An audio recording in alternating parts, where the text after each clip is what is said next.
Hey everyone, before I get started, I just want to remind you that if you like my content, hit that like button, subscribe to my channel, and then join the Militiaman and Crew Patreon community by clicking the link in the caption.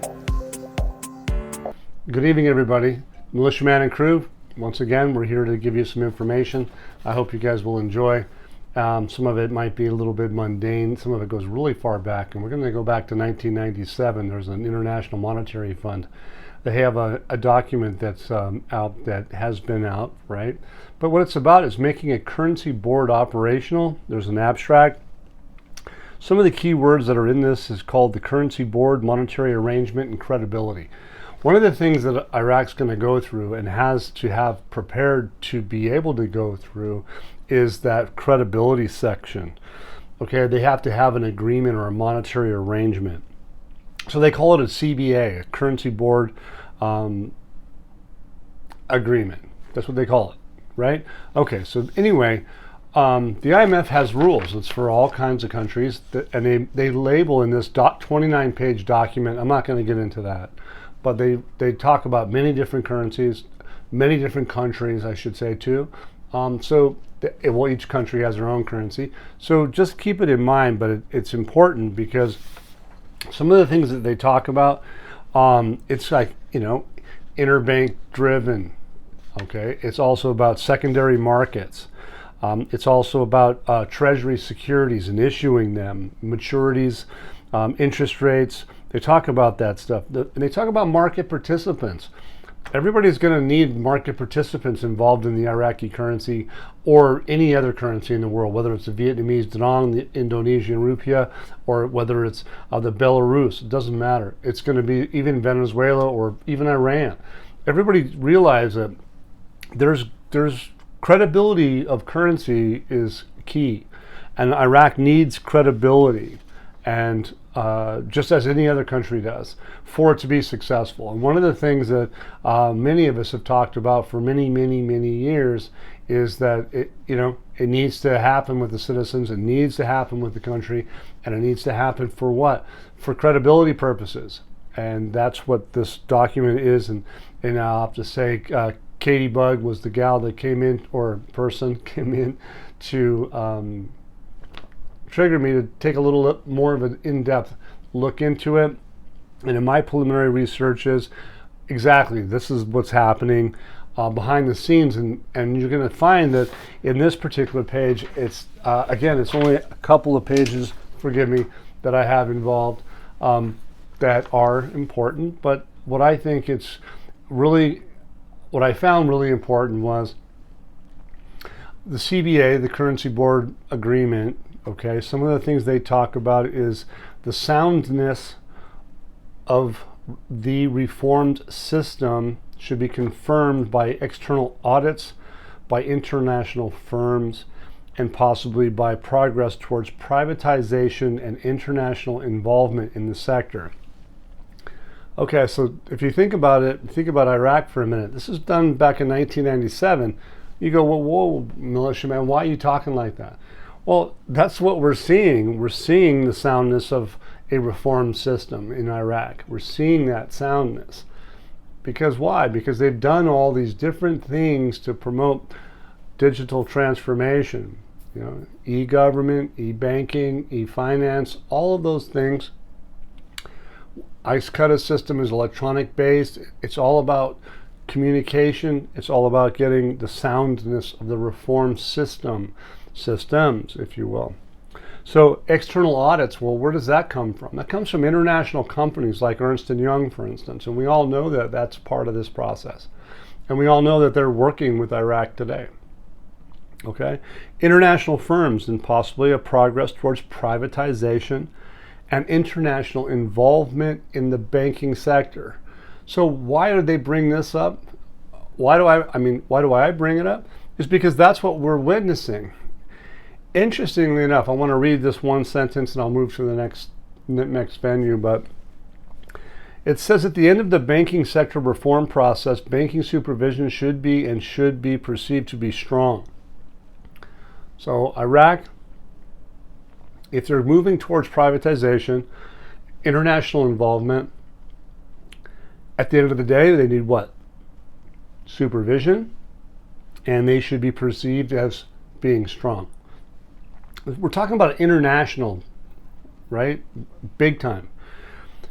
A well-designed policy to deal with any further potential problems, banks, including possible closures, need to be in place. This will require the supervisory authorities have adopted a full set of appropriate prudential regulations, including on capital adequacy. Iraq has all capital adequacy. They got over 112 to 100 or more billion in reserves. They have to have domestic and foreign currency liquidity. Fairly sure that they have that. They have to have loan loss classification and provisions for that. Open foreign exchange positions, insider and large exposure and maturity mismatch limits. They say capital adequacy requirements are likely to need to be substantially above the 8% mark recommended by the Basel Committee for Banks in the G10 countries, and probably even beyond.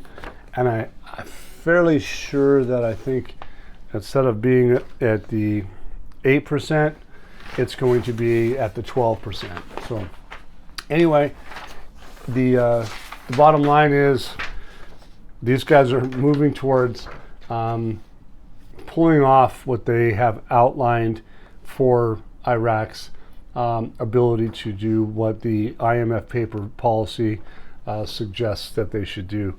And I think we can see evidence of what I just talked about in the fact that Ernst & Young and the auditing companies that they've talked about. You talk about Saleh, the advisor to the Prime Minister, has been very, very vocal lately, specifically about monetary reforms, the capital adequacy. They got 110 to 125 billion dinars in reserves. They've increased their gold supply to about 147 tons, if I read that correctly. They've changed their systems to an electronic system. They have the borders completed to be able to communicate. And we're going to talk about other things going on today. So realize that that's powerful stuff. And I want to thank, again, Katie Bug for bringing it to my attention and stimulating my thinking, because, man, we just take in the good and throw out the bad. And this was good. So I want to thank her again, or him. Minister of Trade arrives in Geneva to head the negotiating teams for Iraq's accession to the World Trade Organization. So, okay. The idea here is, everybody, is that Iraq has meetings tomorrow, and that's going to come up here in a few hours. To be fair, where I live, I don't know where everybody else is, but ultimately, there's a meeting with the organization, with Iraq being on the topic for accession to their organization tomorrow at 10 a.m. in Geneva time. It says the Ministry of Trade headed the negotiating team for Iraq's accession to the World Trade Organization in Geneva today, which was Tuesday. So that was actually yesterday, you guys. While indicating that Iraq will proceed with its accession to the World Trade Organization. Okay, so they're proceeding to have accession. Minister of Trade says arrived in Geneva Tuesday, head of the Iraqi negotiating team for Iraq's accession. So they had preparatory meetings, I think Sunday or Monday, and then now here we are. They're talking about Iraq's accession to the World Trade Organization to attend the third meeting of the working group for Iraq's accession, which has been about 16 years ago, after the second meeting was held. So Iraq is proceeding through their national committee concerned with the accession to the World Trade Organization, which is headed by the Minister of Trade, of course, to complete its procedures, to complete the required files, and support reforms and legislation to be in line with the market system and enhance the country's economic capabilities to complete the requirements for this next stage of accession process, which will be held this week. So that's what they've said. Basically, my view on it is that they have got to that stage where they probably have had enough meetings, etc., to be able to make a move in some shape or form. Will there be a session? I don't know. Will there be contingencies post-accession? Could there be anything? that they could have that we just don't know about. Because remember, like for instance today, if everybody does their own research, you can go onto the WTO site, become a member, Google it, and just check out how to be a member, check out WTO, check out Iraq, and you can see that if you go into members, you can scroll down, find members, click on members, and you can scroll down a little more. You're going to find that you can click on something about talking about documents, right? Those documents, there's a fresh 2 from yesterday that have been or were new yesterday, and then but yet today I'm not really 100% sure what time they did it, because I don't watch it, monitor it 24/7, hour click, nothing like that. But they have a modified version of the most recent one. Okay, that was interesting. So they have a modified version, means they're actively working. Okay, when they're restricted, you and I in the public, we just don't know. They don't have to tell us that, but they usually do, I think, within a period of time. I don't know if it's 30 days, 45 days, or even 60 days, but more likely 45. But anyway, basically, what we've seen from Soleil, the advisor, okay, he came out and talked about pros and cons. Well, the trade minister is in Geneva to proceed with the accession. Okay, so Soleil saying what he did, pros and cons, tit for tat. You got to think about it for a minute. He did that in a light that was kind of like on the fence. In other words, he wasn't necessarily big on it. He just was telling you the truth. And there are pros and cons. And my view was that Iraq's either they're darned if they do and they're darned if they don't have a session. So anyway, the digital transformation that's been ongoing with Iraq suggests that they're going to have tangible results, and in some cases they'll have, if they don't do it, they'll have tangible negative results. And so to me, what I believe is there's nothing stopping Iraq to have a session. It doesn't mean it's going to happen tomorrow. We never have said that it would, but they're implying that it will, or something similar to that, or something is going to come from these meetings tomorrow. Our financial and banking system in the global economy is the next article. Samir al-Nasiri, everybody should know that al-Nasiri has been he's a prime minister advisor, and usually when he talks, he goes into depth. He has long reports, as you guys can probably see. He goes into a lot of depth. There's a couple pages. I'm just going to give you some of what I think is kind of interesting. He has some key points, but ultimately what he's talking about is what this whole situation of Iraq, and despite the fact that the reports of the World Bank and the International Monetary Fund to evaluate the Iraqi economy for the current year indicate that Iraq's inflation rate did not exceed 3%. Excuse me.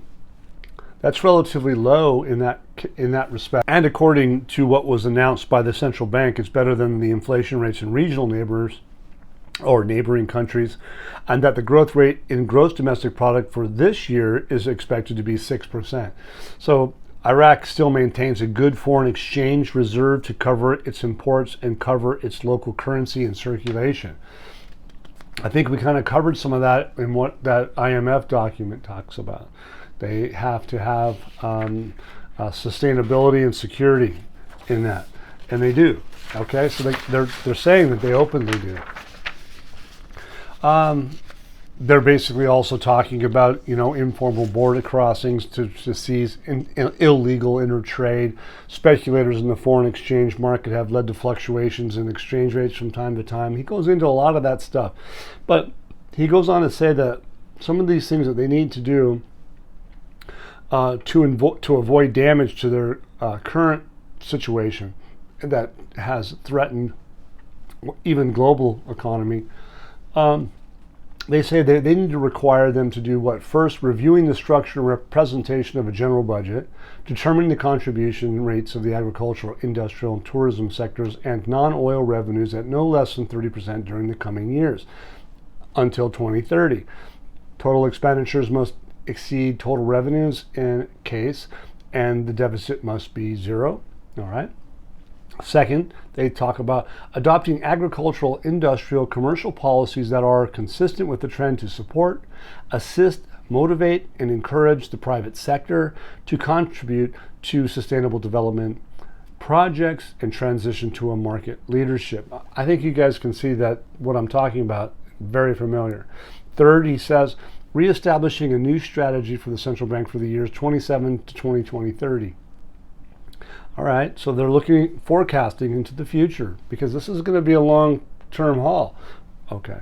In the field of monetary policy, applications enhancing financial inclusion, controlling exchange rate stability, enhancing regularity in international standards, comprehensive application of digital transformation in the banking sector, transforming Iraq government banks into mixed joint stock companies in accordance with the government procedures in this regard and internationally classified.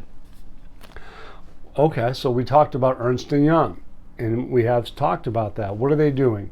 They're working on merging the Rashid and Rafidane Bank, and we talked about that in the first part of the article of the tonight's show, is that's one of the things that is possible, that's where they're at in this stage, is going private.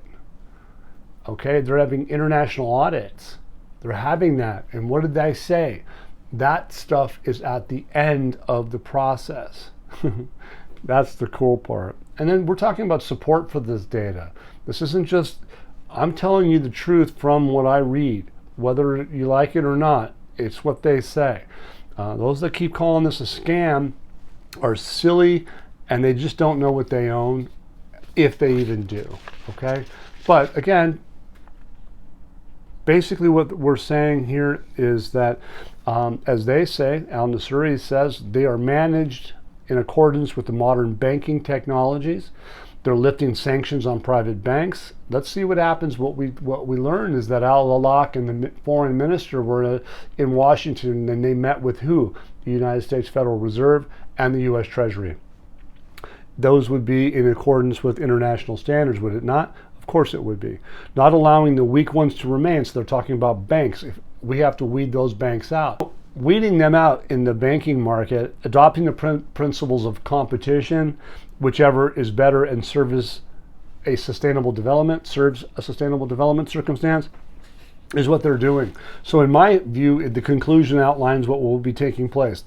These conclusions, the first, second, and third, and their conclusion will be there's likely no other options for Iraq at this stage of the game but to change the value of their currency. And all three of the above items, in my view, that I just mentioned, will be successful in the future. And that's where their goal is, to be successful, because they need to have that credibility. Remember that word? They said credibility. And in the eyes of investors and the world, it's very complex, but they need to have credibility. And it looks like they've come to a level now that they're going to have that credibility. Al-Sudani's been in office for about 18 months or more, pushing maybe 19. And has he garnered credibility? Yeah. They've talked about Iraq bringing confidence to the world. Remember, it's not something I take lightly. It's been public. He said it. So with al-Sudani being so bullish and confident, not only in the UN Assembly meeting in late 2023, September-ish, into Davos, into Munich, into present, we've seen what al-Awlaq has stated. He said he has a project to delete the zeros from the exchange rate. That's what it is originally stated to be. And if you pay attention to that from the currency, you're going to see how this is all playing out and how it works. And remember what al-Sudani said. Okay, so if you listen, today's exchange rate at 1310 is, its reciprocal is about 0.007633. Just do the math. It's that simple. Drop those three zeros off an exchange rate, and you have value to the currency. It's that simple, you guys. I don't care who you are. Just that's what. It doesn't make any sense. It doesn't make any sense to anybody to print new currency as far back as 2018 with new small denominations to not have a reason for value. it just doesn't make sense to anybody, and especially when the United States is holding a significant portion of Iraqi dinar, as are other coalition forces, the UK, many countries. I won't get into how many, but there's quite a few. And the good thing about it is that they're all part of this financial system. And then, as our dear friend Petra likes to say, all boats rise with the tide. And he's not going to be wrong, because the neighboring countries that do specific trade, like you see again today, you see stuff about Vietnam doing trade with Iraq. You see stuff about Iran doing trade with Iraq. We saw the World Customs Organization setting and facilitating trade deals, and then they're in the news recently, yesterday or today. So Syria, everybody is going to be, the bordering countries are going to have to do what? They're going to have to communicate with Iraq when it comes to trade. And what do we have on the table tomorrow? The World Trade Organization, of all places, right? Why are they going to be there tomorrow if Iraq's not having, they're talking about accession to the World Trade Organization, which is trade, which is going to be agriculture. It's going to mean a lot of different things. It's going to be a lot of things. Maybe it's going to be a little bit outside the OPEC and oil, but bottom line is non-oil revenues. Iraq is ready for that. You saw where Kurdistan has jumped on board and been able to unify their accounts, etc., with Baghdad, and to be able to ship 150 billion dinars just in the last week or two to Baghdad. So everybody's getting on board to show that what I'm saying to be true. And again, for those that aren't paying attention, they don't seem to know, to me, what they own. And they should be excited, because I am. I'm like blown away that what some of the information that we're seeing is that they're adjusting that WTO website, talking about editing and reforming some of these articles that they came out on the 16th, and then they're modifying them. And it's all about the accession. And you have been told specifically by people that are in the know publicly that Iraq is going to have a formal meeting tomorrow, and it's going to be historic. We can speculate all day long, but obviously, what they're telling us is that they meet the requirements, and they're doing the requirements. Ernst & Young, for instance, is privatizing these banks. They had to open a commercial account for the bank to be able to do these things. All of these things have been a process. And the architects, apparently, is that the IMF has had this in place for a long time, and they've used Iraq later in time, say in 2003, 6 years later, they started the process to delete the Zero Project. And it's taken this long, 21 years. Did they realize it was going to be as complex in nature? Did they realize that they were going to have digital transformation? No, they didn't. Neither did you. I didn't.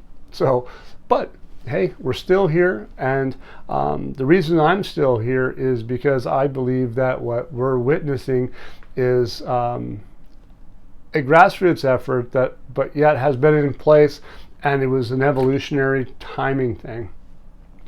There's probably been a lot of people that did not want this to happen, and there still is a lot of people that don't want it. Think about it for now. If you've been like grafting at all the borders of Iraq, and you've been taking off, effectively siphoning off 50% or half of all income coming across the borders that's going out through graft as corruption. And then think, all that money's coming, that other 50% of what we've been losing. I think the people of Iraq are going to have a fit when they realize just how long the politicians and people have been stealing from their own country. It's not going to look good, but the bottom line is, the good thing is that it's going to cease to exist in the manner that they did it before. And that's why there's so much blowback about the dollar auctions and all that kind of stuff, is because they make so much money by stealing, and they can't do it anymore. The newer systems, whether we like it or not, really does, it's starting to look like they were right. And I won't get into politics, but there's some laws on the books that happened in April of 2020 that will reflect what I'm talking about, and it's going to be in history books. I'm sure of it. That's my 100% view on this. So anyway, Iraq and Vietnam discussed the TFARM mechanisms and ways to develop them. So why is it Iraq and Vietnam involved? Well, to me, one of the people that were targeted, one of the countries that were targeted, forgive me, by some of these laws, two of the laws that I'm talking about, specifically one law in particular, was Vietnam. And it was level playing field. So again, back to my revelation in one of my articles or my videos, we talked about layering in news feed into charts, okay? And I'll just leave it at this, is that Vietnam is similar to Iraq if you look at it, if you do the research. And I want to say the member we had, Kismet, I thank you for what you did weeks ago, and I still believe that what I talked to you about, or we chatted about in private, was accurate. So well done. And again, Katie Bug, thank you for bringing that in today. Awesome. And I also want to thank my team and crew. Samson, she brings in so much information regularly, man. We work great together. Poppy Peter for bouncing board. Petra, bouncing board. All my others, we have Gigi, and she takes care of the room. She keeps the place running smoothly in patreon.com/mm and crew, ANDCREW. Come on in, check it out. And you'll find all the information that I'm talking about is usually in print and easy to find in some shape or form, whether it's in the Patreon by my analysis, or it's in our Discord chat room. It's very vibrant. Everybody's welcome to come in. Obviously, they have rules and regs, so play by the rules. Everybody's good. And it's exciting times. But basically, what are they talking about? The General Company for Foodstuff Trading at the Ministry of Trade discussed with the Vietnamese side the mechanisms of the TFARM and ways to develop it. All right, so it goes in to say that the Director General, his name is Al Masawi, in the presence of Departments of Financial, Legal, and Import Affairs. What are they talking about?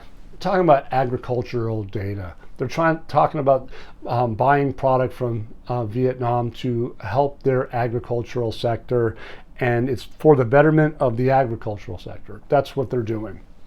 And why? Because what is at the table? World Trade Organization. Isn't that a lot of it about non-oil revenues, agriculture? Absolutely, 100%. Aren't there some buzzwords out there called food security, climate change, right? Whether we believe in all these processes or not, it's not our job, but the bottom line is that they're talking about these things, and you got to factor those factors in. Like, nobody knew that artificial intelligence was going to be a big component in this, and nobody knew that the media was going to be a really big component in moving markets. Market makers use media. They need emotion into a marketplace. They use that stuff. When I did that video, okay, to be fair, if you guys really do this research, you're going to find that I wasn't BSing. Okay, it's cool. It's good stuff. Parliament will continue to pass laws until a new president is elected. So there's been a lot of news about Parliament not having this or not having that. We're talking about the 2023-2024 budget. 25 budget is illegal. I mean, people that say that and they got it first is just like, you did what? How did you get it? It was illegal first? I just have to laugh. I'll let it be. But anyway, Wednesday, the Parliament will continue to pass laws until a new president is elected. Okay, so that's basically stating that whatever they do with the deputy presidency of Parliament, they can continue to pass laws until a new president is elected. And so take that seriously. House of Representatives will resume its regular sessions next week, headed by Al Mandalawi, normally, indicating that the laws included on the agenda will be passed without any delay.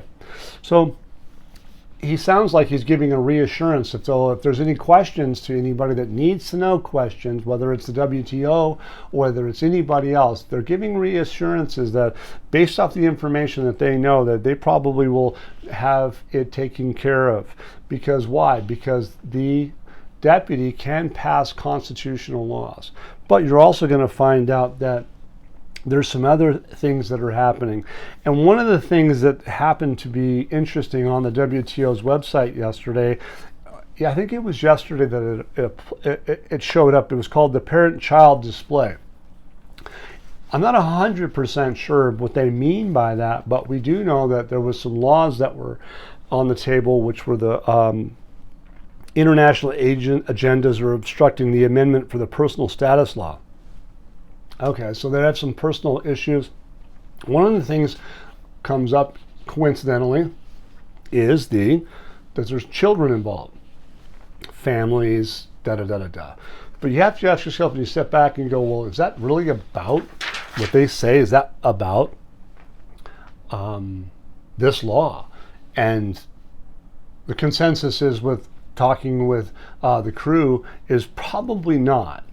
Okay, but what it could be is like in internet lingo, the parent would be like the WTO, the child would be all the people that are in the meetings. And that's where the representation comes from. It's where they're talking about having a session to the WTO. And they've amended, or they've changed some of those articles, or they've modified them in the last 24 hours or so.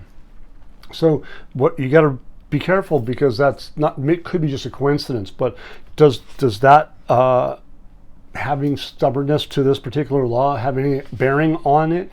Probably not. It's more likely that it has to deal with communication between the WTO and its members. And they had the observatory, or the preparatory, forgive me, meetings in the last few days. And why? Well, for Iraq to have a session, they have to have a 2/3 vote. And we all know that China is going to have meetings from the 17th to the 19th for the WTO. So people around the world are just going to be doing what they do the way they do it. So could they have Zoom calls? Could they have, conference calls so people could do their vote? They can log in, do it. Of course they could. Could that be what's happening? Could that be why today they modified, or yesterday late at night, or whenever they did modify it? Once again, because the first time I witnessed it and was brought to it, there was just they're new. And now one of them is modified. So they make changes. That's what they do. So lastly, I'm just going to get to this, is that there's a meeting that happened already, and it was from the ITC. It's the International Trade Center, has organized a tailored training program providing in-depth insights and practical tools for policymakers who are working to increase Iraq's trade. They go on to talk about what? The main focus was value chain analysis. We've heard about that, right? Agriculture, SAAVI. We know that the SAAVI initiative, which stands for Strengthening the Agriculture and Agri-Food Chain and Improving Trade Policy in Iraq. You guys, that has to deal with the EU funding a program for what? It's going to be have a relationship to the World Trade Organization. Okay, so Vietnam showed up, and here we talk about this again tonight. It says that it's from the World Trade Organization department at the MOT added, this training was different. It was practical for Ministry of Trade. The group work where we brainstormed about the representatives from various ministries was particularly engaging. It was a valuable experience. That was the quote from Rasha Saleh. And basically, what are they saying? The participants were awarded certificates, the ITC certificates, at the concluding session held back in May. That's what they did in May. So this isn't something that just was, they reiterated that they've been on it, but they did it in May. Over 3 years, the SAAVI project has been diligently worked on a strategy to design, building commercial value chain alliances, enhancing youth employment skills, and improving Iraq's trade policy to support the country's WTO accession process.